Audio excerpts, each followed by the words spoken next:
and the FDA, right, Marty? That's right. Jay? The FDA was protecting them from dying, but they're going to die. And so we have these incredible drugs, and they may work and they may not work, but we wouldn't let anybody get them because they were bad for your health. But these are people that were going to die. And it never made sense to me. So one of the first things I did early in my term, and it was very tough to get, actually, hard to believe. It was very tough with Congress, but they came through, the Republicans came through. And we have something called Right to Try, and we've saved thousands and thousands of lives. That's if you're terminally ill or very ill, and there is a new drug that is not available because it's going through the process of the FDA, and Marty's cut that process down by 50%. We're down, it used to take 12 years, and now we have it down to 5 or 6 years, and it's one of the most important things that you can do.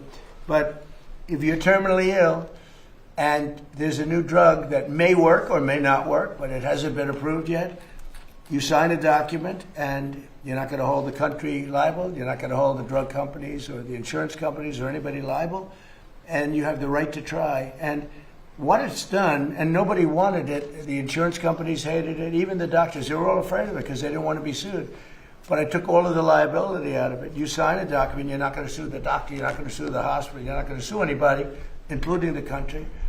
And everybody signs it like immediately. And we have tens of thousands of people on this, and we've saved thousands and thousands of lives. And what it has done, we never thought of it so much as, but what it has done is in some cases these drugs are working so good, it literally cures people that were terminally ill. But it's one of the things I'm most proud. I'm proud of a lot of things we've done, but that's one of the things we're most proud of, Right to Try. But I've always believed in ensuring that the American patients have access to breakthrough treatments and therapies with love for our veterans. And I have real love for our veterans. I was with a group yesterday. It's incredible what they've gone through. And care for American patients. Today's order will ensure that people suffering from debilitating symptoms might finally have a chance to reclaim their lives and lead a happier life. You know, just lead a happier life. They've been through so much. So I'd like to ask Secretary Kennedy to say a few words, followed by Commissioner McCary, Marcus Luttrell, Joe Rogan, and anybody in the group that would like to speak. You're tremendous people. I know many of you, and you're really highly respected people. And the Luttrell family is well represented, but I don't mind having both Luttrells. Both Luttrells can say a few words, okay? Great people. And so, Bobby, do you want to start it off, please? Thank you, Mr. President. Thank you very much. Good morning, and thanks to the leadership of President Trump for making this historic day possible. Under the executive order, HHS will accelerate research, approval, and access to new mental health treatments, including psychedelic therapies such as ibogaína. We're taking this decisive step to confront one of the most urgent public health challenges facing our nation, the mental health crisis.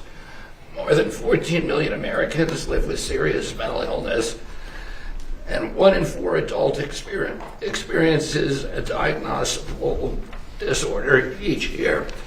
Suicide has risen by more than 30% over the past 2 decades, with another peak in recent years. Among veterans, more than 6,000 die by suicide each year since 2001. We have lost far more veterans to suicide than to combat. At the same time, millions of Americans living with depression, PTSD, addiction, and other conditions do not respond to existing treatments. We owe it to our warfighters and veterans to turn over every stone to alleviate the emotional and mental health blowback from their deployments. It's disturbing to me and to the President that hundreds, in fact thousands of veterans are having to travel to Mexico or other countries to experiment with interventions that hold great promise, but for which our knowledge is still insufficient. This executive order will remove the legal impediments that block American researchers, scientists, physicians, and clinicians from properly studying these medicines, and where appropriate, establishing protocols for their safe therapeutic use. We're directing the FDA to prioritize therapies that have received breakthrough therapy designation, treatments that early evidence suggests may improve what we have today.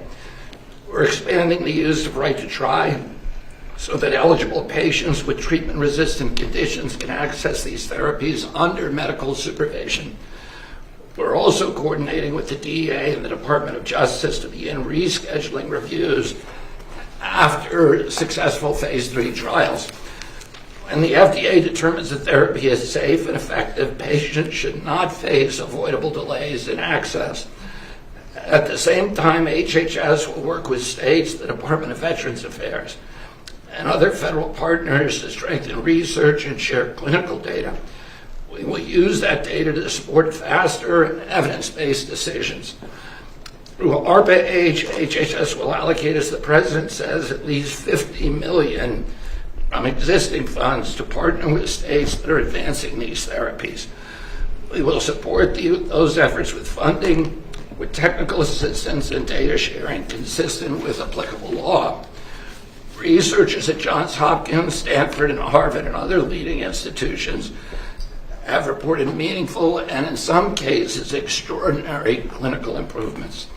If these results continue, these therapies could offer longer-lasting relief, not just symptom management, and reduce economic burden of mental illness, which costs this country hundreds of billions of dollars every year. This policy creates a strict, science-based pathway for FDA approval and controlled medical use. The bottom line is progress in mental health treatment has not matched the scale of the problem. I want to thank Joe Rogan for helping bring national attention to innovative, potentially life-saving treatments for veterans and others living with mental illness, and for pushing this conversation into the mainstream. I also want to thank Representative Morgan Luttrell from Texas and former Navy SEAL Marcus Luttrell for their leadership on this issue. I also want to thank the CEO of Americans for Ibogaine, Brian Hubbard, and the organization's ambassador, former Navy SEAL Henry Berkowitz, and former SEAL Team 6 Rob O'Neill. I want to thank a couple of people for getting this record time across the finish line, Kelly Means and Dr. Heidi Overton. Thank you, Heidi, for your leadership and for your attention to detail. It is often frustrating, but always right. So thank you, and thank you above all, Mr. President. Thank you very much, Bobby. And you're fantastic. Bobby's really done an amazing job. You know, MAHA, it's a big deal. And I want to thank you. You work so hard, Oz and everybody up here.